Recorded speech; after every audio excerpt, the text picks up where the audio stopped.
ஆழ்வார் எம்பெருமானார் ஜீயர் திருவடிகளே சரணம். ஸ்ரீசைலேஷதஜாபாத்திரம் தீபக்யாதிகுணார்ணவம் யதீந்திரப்ரவணம் வந்தே ரம்யஜா மாதரம் முனிம். லக்ஷ்மீநாதசமாரம்பாம் நாதயாமுனமध्यமாம் அஸ்மதாச்சாரியபர்யந்தாம் வந்தே குருபரம்பராம். யோ நித்யமच्युतपदां भुजयुग्मरुग्मा व्यामोहतस्तदितराणि तृणाय मेने अस्मद्गुरोर्भगवतोऽस्य दयैकसिन्धोः रामानुजस्य चरणौ शरणं प्रपद्ये. मातापितायुवदयस्तनया विभूतिः सर्वं यदेव नियमेन मदन्वजानाम्. आद्यस्य नः कुलपतेर्वकुलाभिरामं श्रीमत्तदङ्घ्रिकलं प्रणमामि मूर्ध्ना. भूतं सरस्य महदाह्वयभट्टनाथ श्रीभक्तिसारकुलशेखरयोगिवाहान् भक्ताङ्घ्रिरेण परकालयतीन्द्रमिश्रान् श्रीमत्पराङ्कुशमणिं प्रणतोऽस्मि नित्यम्. नीलादुङ्गस्तनगिरितटे शुद्धमुद्बोध्य कृष्णम् आराध्यं स्वं श्रुतिशरसिद्धमध्यापयन्ति. स्वोच्छिष्टायां सृजनिकलितं यापरात्कृत्य भुङ्क्ते. गोदादस्यै नमैदमिदं भूय एवास्तु भूयः. अन्नवयल புதுவையாண்டாளரங்கற்கு பன்னிசை பாவை பல்வதியம் இன்னிசையால் வாடி கொடுத்தால் நற்பாமாலை பூமாலை சூடி கொடுத்தாலை சொல்லு. சூடி கொடுத்த சுடர்கொடியே துல்பாவை பாடியருள வல்ல பல்வலையாய் நாடி நீ வேங்கடவர்க்கென்ன விதி என்னையும் மாத்தம் நாம் கடவா வண்ணமே நல்கு. ఓం నమో వెంకటేశాయ. మన బాలతిరుపతి అప్పనపల్లి శ్రీ బాలబాలాజీ స్వామివారి యొక్క దేవస్థానమునందు ధనుర్మాస శ్రీవ్రత వైభవమును అందరూ కూడా భక్తి శ్రద్ధలతో ఆచరించుచున్నాము. అందులో భాగముగా ఈరోజు 18వ రోజు 18వ పాసురము. నందగోపాలన్ మరుమహలేన పిన్నాయ్ கந்தங்கமலுங்குழலே கடதிரவாய் வந்தெங்கும் கோழி அலைத்தனகான் மாதவி பந்தல் மேல் வல்கால் குயிரங்கள் கோவினகான் பந்தார் விரலி உண்மை துணன் மேல் பாட செந்தாமரை கையால் சீரார் வலையொலிப்ப வந்து திரவாய் மகிழ்ந்தேலோரிம்பாவாய். ఓం శ్రీ గోదాదేవికి నమః. ఇప్పటి వరకు కూడా మనము ఈ తిరుప్పావై శ్రీవ్రతములో ప్రతిరోజు కూడా ప్రతి ఒక్క పాసురము యొక్క తాత్పర్యమును అనుభవిస్తూ ఉన్నాము. అందులో భాగముగా ఈరోజు 18వ రోజు 18వ పాసురమున యొక్క తాత్పర్యమును తెలుసుకోబోతూ ఉన్నాము. అంటే అమ్మవారు రచించిన 30 పాసురములు కూడా ప్రతి ఒక్క 5 పాసురమును ఒక్కొక్క భాగముగా విడదీసుకున్నాము. మొదటి 5 పాసురములలో అమ్మవారు ఈ శ్రీవ్రతము యొక్క మాహాత్మ్యము, తాత్పర్యము, ఈ శ్రీవ్రతము ఎందుకు చెయ్యాలి, ఎవరెవరు చెయ్యాలి, ఎటువంటి నియమములను ఆచరించాలి, ఎవరి కొరకు చేస్తూ ఉన్నాము, చేయడం వల్ల ఫలితం ఏమిటిది అని చెప్పేసి ప్రతి ఒక్క విషయము కూడా చాలా స్పష్టంగా చెప్పారు. అలాగే రెండవ 5 పాసురములలో మొదటి 5 గోపికలను మేలుకొలిపాము. అలాగే మూడవ 5 పాసురములలో అంటే 11 నుంచి 15 పాసురంలోపు మిగతా 5 గోపికలు అంటే దాంతోపాటు మన జ్ఞాన ఇంద్రియములైనటువంటి 5 ఇంద్రియములు మన శరీర అంగములను కూడా స్వామివారి యొక్క భక్తి మార్గంలో ఎలాగ ఉంచాలని చెప్పేసి ఆ ఇంద్రియములన్నింటినీ కూడా మేలుకొలిపి సన్మార్గంలో పెట్టాము. దాంతోపాటు మనస్సుని కూడా దేవుడి యందు ఎలాగా లగ్నించాలనేటువంటి మార్గంలో ఎలా పెట్టాలని చెప్పేసి అమ్మవారు సూచించిన క్రమంలో అలానే అందరూ కూడా ఆచరిస్తూ వచ్చాము. ఇప్పుడు 4వ 5 పాసురములో 16, 17 పాసురముల యొక్క తాత్పర్యమును చూసాము. గోదామ్మవారు గోపికలతో పాటు నందగోపడి ఇంటి దగ్గరికి వచ్చి ఇంటికి కాపలా కాసేటువంటి రక్షకులను ప్రార్థించి అలా ఇంటి లోపలికి వచ్చి నిన్నటి రోజున నందగోపుడు, యశోదమ్మ, అలాగా చిన్ని కృష్ణుడు, బలరామును నలుగురిని కూడా సుప్రభాతం పాడారనమాట. నలుగురికి కూడా ఇక్కడ అమ్మవారు నలుగురికి సుప్రభాతం పాడినప్పటికీ నందగోపుడు, యశోదమ్మ, బలరాముడు ముగ్గురు కూడా నిద్ర లేచిపోయారంట. కానీ శ్రీకృష్ణుడు మాత్రము లేవట్లేదంట. ఎందుకు ఇలాగా అని చెప్పేసి ఆలోచిస్తూ ఉంటే అప్పుడే తెలిసిందంట శ్రీకృష్ణుడు నప్పిన్నయ్య అని చెప్పేసి నామధేయం కలిగినటువంటి మహాలక్ష్మి యొక్క స్వరూపము నీలాదేవి అంశతో పుట్టినటువంటి ఆ నప్పిన్నయ్య అనబడేటువంటి అమ్మాయితో ఆ కన్యారత్నముతో అలాగా కలిసి ఉన్నారు. అంటే ఆవిడ యొక్క ధ్యానములో అంటే వాళ్ళిద్దరూ కూడా కలిసి ఉన్నట్టుగా అమ్మవారికి భావన కలిగిందనమాట. అంటే ఇంకొక విషయం ఏమిటిదనంటే మనము అనుకున్నట్టుగానే ముందుగా ఆలయమునకు వచ్చేస్తే తొందరపాటుగా మనం ఏం చేస్తూ ఉంటామంటే ముందుగా వెళ్ళేసి ఇట్లా ధ్వజస్తంభము బలిపీఠము వీటిని అంతా కూడా దర్శనం చేసుకొని అలాగే విమానాన్ని దర్శనం చేసుకొని ముందుగా స్వామివారిని దర్శనం చేసుకోవడానికి వెళ్ళిపోతూ ఉంటామన్నమాట. అలానే ఇక్కడ గోదామ్మవారు కూడా ఏం చేశారంటే ముందుగా నందగోపుల్ని తర్వాత యశోదమ్మని వాళ్ళందరికీ కూడా సుప్రభాతం పలికి తర్వాత శ్రీకృష్ణుడు అయినటువంటి పరమాత్మ దర్శన కొరకై ఆయనకి సుప్రభాతం పాడేశారు.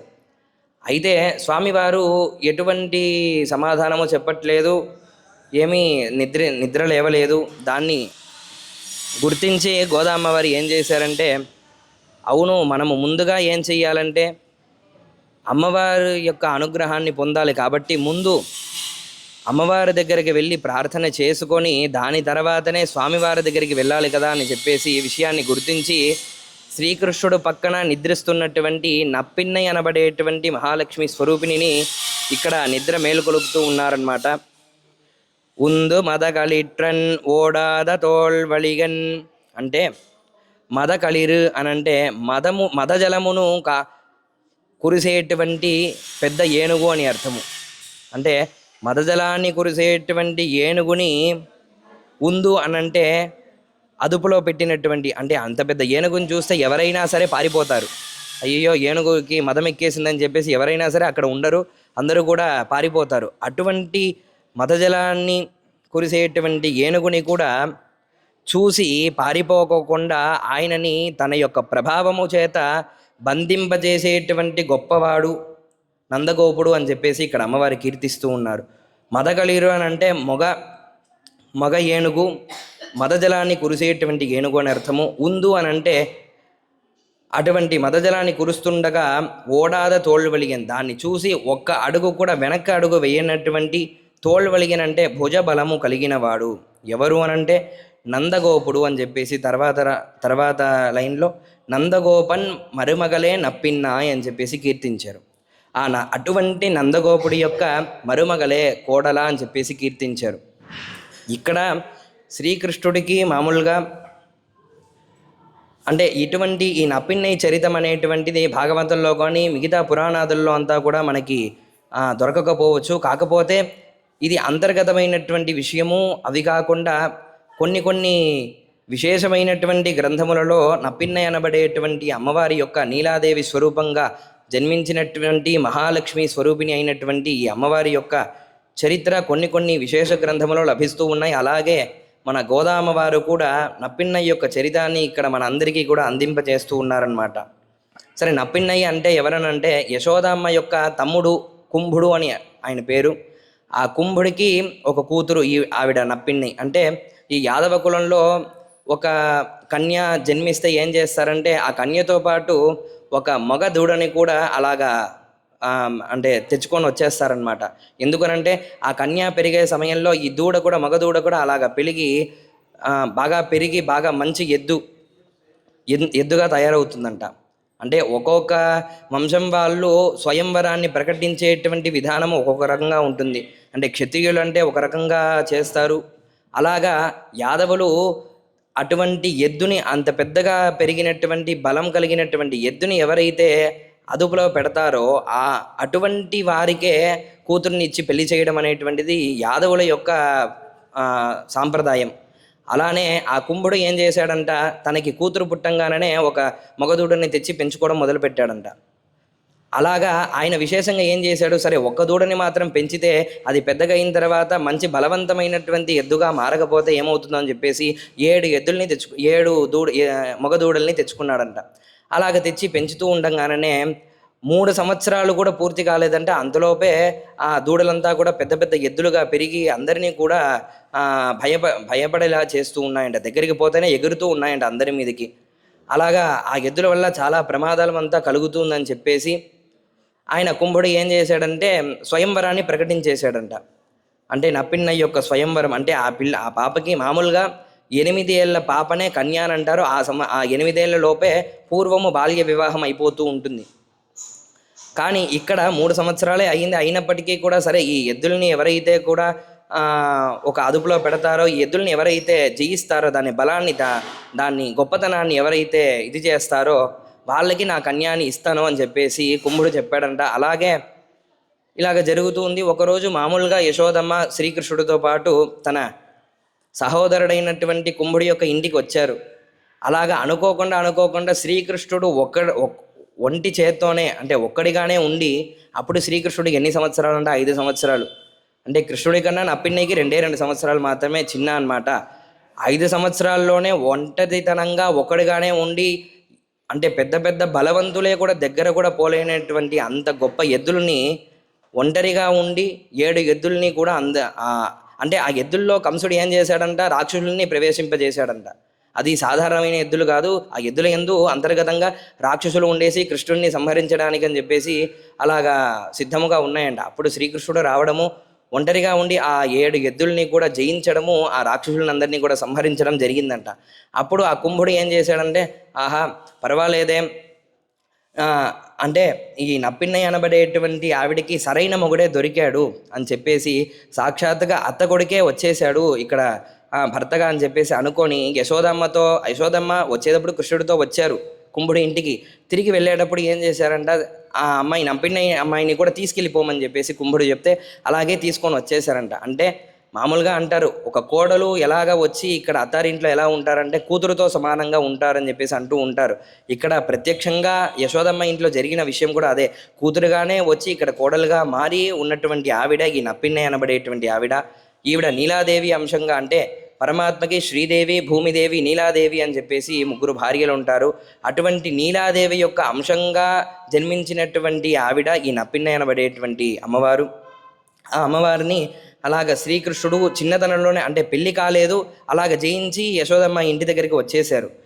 ఆ నప్పిన్నయ్యని గుర్తించాలి అంటే అమ్మవారే అక్కడ శ్రీకృష్ణుడు పక్కన ఉన్నప్పుడు అమ్మవారి దగ్గర ముందు మేము ఇలాగ వచ్చామమ్మా, స్వామివారి దగ్గర చెప్పండి అని చెప్పేసి ప్రార్థిస్తే కదా అమ్మవారి వెళ్ళి ఏమండి ఇలాగ వచ్చారండి అని చెప్పేసి, మన ఇంట్లో ఎలాగైతే మన అమ్మ నాన్న ఎలాగైతే అంటే నాన్న దగ్గర వెళ్ళి ఏమైనా విషయం చెప్పాలంటే మనకి ఎప్పుడైనా భయమే, ఆయన ఏమనుకుంటాడు, ఏందో కోపడతాడేమో అని చెప్పేసి. ఇదే అమ్మ దగ్గర చెప్పేస్తే అమ్మ నాన్నకి తగ్గట్టుగా ఎలాగ చెప్పాలో చెప్పేస్తారు కదా. అలాగనే ఇక్కడ గోదామ్మవారు ఏం చేస్తున్నారు, ముందుగా నప్పిన్నయ్య దగ్గరికి వెళ్ళేసి ఇప్పుడు అలాగా నప్పిన్నయ్య అమ్మవారిని మేల్కొలుపుతూ ఉన్నారనమాట. అదే ఎలాగ కీర్తించారంట, నందగోపన్ మరుమగలే, అంటే నందగోపుడి యొక్క కోడల అని చెప్పేసి చెప్పారు. చెప్పిన వెంటనే అక్కడ బృందావనంలో గోకులంలో ఉన్నటువంటి ప్రతి కన్యలు కూడా నన్ను పిలిచారా అని చెప్పేసి ముందరికి ఎగబడుతూ ఉన్నారంట. అంటే నందగోపుడి యొక్క కోడలంటే కృష్ణుని పెళ్ళాడడానికి అందరికీ కూడా ఇష్టమే, అందరూ సిద్ధంగా ఉన్నారు. ఓహో నన్ను పిలుస్తున్నారని చెప్పేసి అందరూ వచ్చేస్తూ ఉంటారు.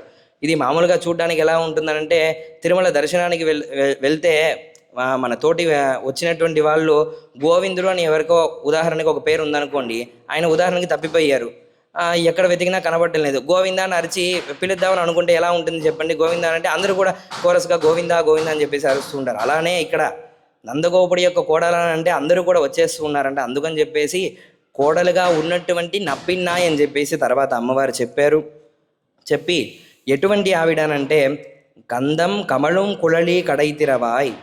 కందం అనంటే మంచి వాసన, కమలం అంటే అటువంటి పరిమళిస్తూ ఉందంట, బాగా ఆ వాసన అన్ని చోట వ్యాపిస్తూ ఉందంట.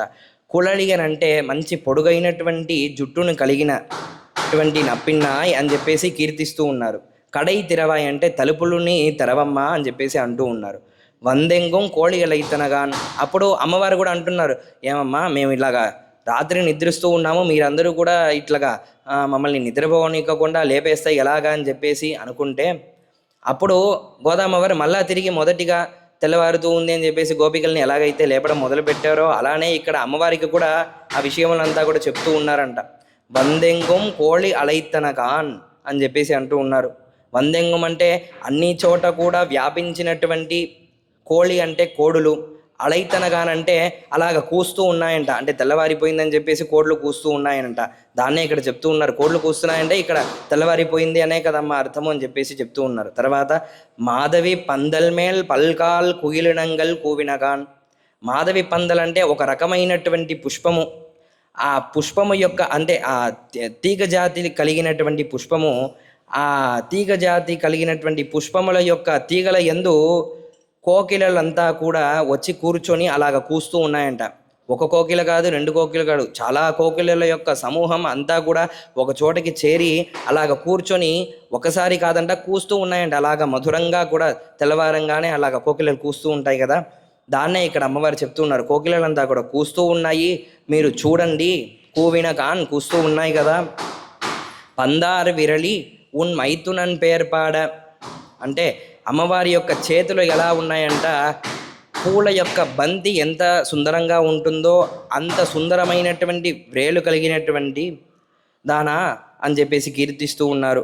ఉన్ మైతునన్ పేర్పాడ అంటే నీ యొక్క భర్త అయినటువంటి మైతునన్ అంటే అత్త కొడుకు అని అర్థము, ఒక అర్థము. రెండవ అర్థం ఏంటిదంటే భర్త అని ఒక అర్థము. నీ యొక్క భర్త యొక్క పేరుని పాడి కీర్తించడానికి మేమందరూ కూడా వచ్చాము.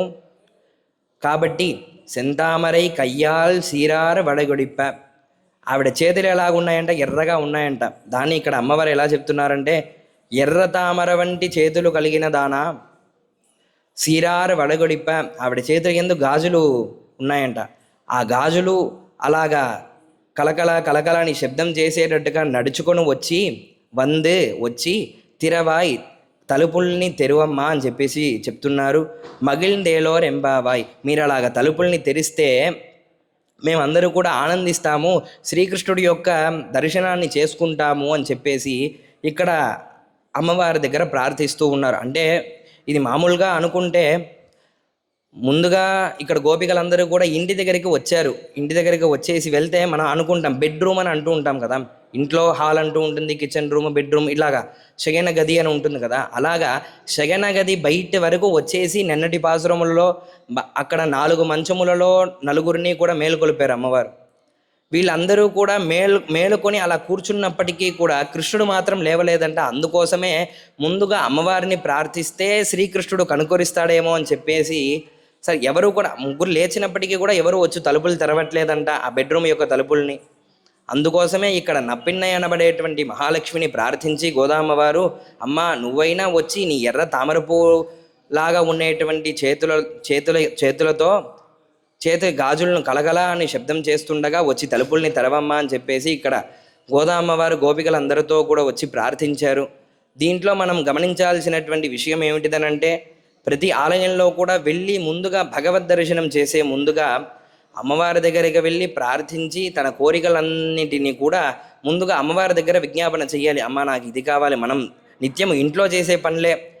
అలానే ఇక్కడ గుళ్ళో ఉండేటువంటి వాళ్ళు కూడా అమ్మవారు వచ్చేసి మన అమ్మగానే భావించి అక్కడ సన్నిధిలో ఉన్నటువంటి స్వామివారిని మన సొంత నాన్నగానే భావించి అక్కడ మన అమ్మ దగ్గర ఎలాగ చెప్పుకుంటామో అలాగే వెళ్ళి చెప్పి తర్వాత అమ్మ దగ్గర నుంచి ఎలాగ చెప్పిస్తామో అలాగనే వెళ్ళి స్వామివారి దగ్గర విజ్ఞాపనం చేసుకోవాలనేబడేటువంటి విషయము, అంటే గుడ్లో ఎలాగ దర్శనం చేసుకోవాలి అనబడేటువంటి యొక్క ప్రక్రియని ఇక్కడ అమ్మవారు 16వ పాసురం నుంచి 20వ పాసురం వరకు మన అందరికీ కూడా తెలియజేస్తూ ఉన్నారన్నమాట.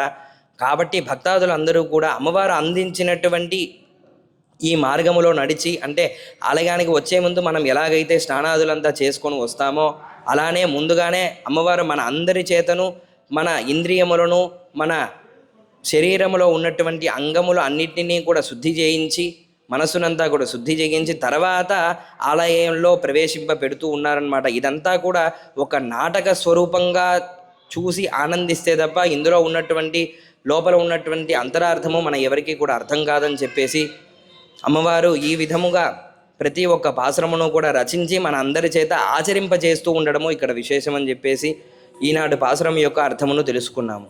శ్రీమత్యై విష్ణుచిత్తారిక మనోనందన హేతవే నందనందన సుందరిగై గోదాగై నిత్యమంగళం శ్రీకాంతాయ కళ్యాణ నిధగేర్తినాం శ్రీవేంకట నివాసాయ శ్రీనివాసాయ మంగళం.